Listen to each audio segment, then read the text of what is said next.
بسم اللہ الرحمن الرحیم۔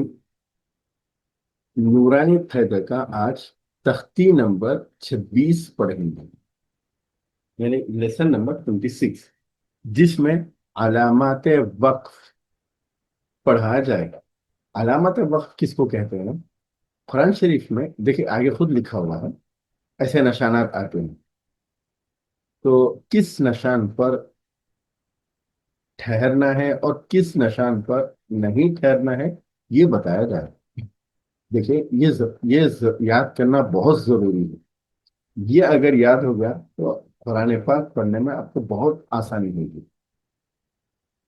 یعنی قرآن پاک پڑھتے پڑھتے کس طرح کہاں ٹھہرے اور کہاں نہ ٹھہرے، اس کے لیے نیچے لکھی ہوئی علامات قرآن مجید میں جگہ جگہ بنی ہوتی ہیں۔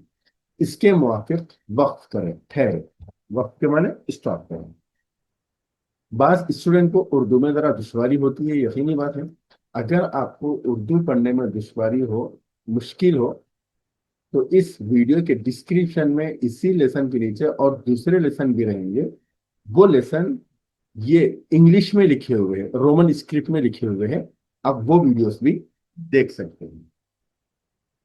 تو چلیے ہم آگے پڑھیں گے۔ یہ آپ یاد کرنا بہت ضروری ہے۔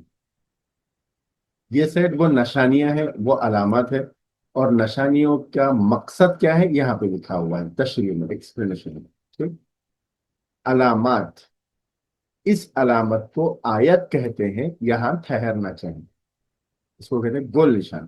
گول نشان، اس علامت کو آیت کہتے ہیں، یہاں ٹھہرنا چاہیے۔ 5، یہ مثل گول نشان کے حکم کے ہے، مطلب اس کا حکم وہی ہے جو اس کا ہے، یعنی یہاں پر ٹھہرنا چاہیے۔ اس کے بعد ہے میم، یہ وقف لازم کی علامت ہے، اس پر ٹھہرنا ضروری یعنی اہم ہے۔ وقف لازم، لازم کے معنی ضروری اور اہم۔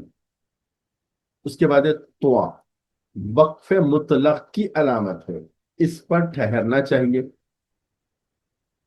جیم، وقف جائز کی علامت ہے، یہاں ٹھہرنا بہتر ہے، نہ ٹھہرے کوئی حرج کی بات نہیں، لیکن ٹھہرنا بہت اچھا ہے۔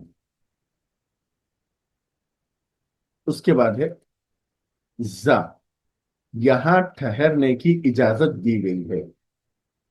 سواد، یہاں ضرورت کے وقت ٹھہر جائے تو رخصت ہے۔ خوف، یہاں ٹھہرنے میں کوئی حرج نہیں ہے۔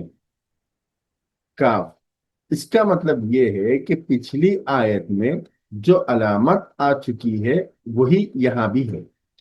کاف کا مطلب ہے آپ آیت پڑھتے پڑھتے یہ کاف کی نشانی آ گئی، اس کا مطلب یہ ہے کہ اس آیت سے پہلے آیت پہ جو نشانی تھی اور نشانی کا جو حکم تھا وہی حکم اس آیت پر بھی ہے جہاں پہ یہ کاف لکھا ہوا ہے،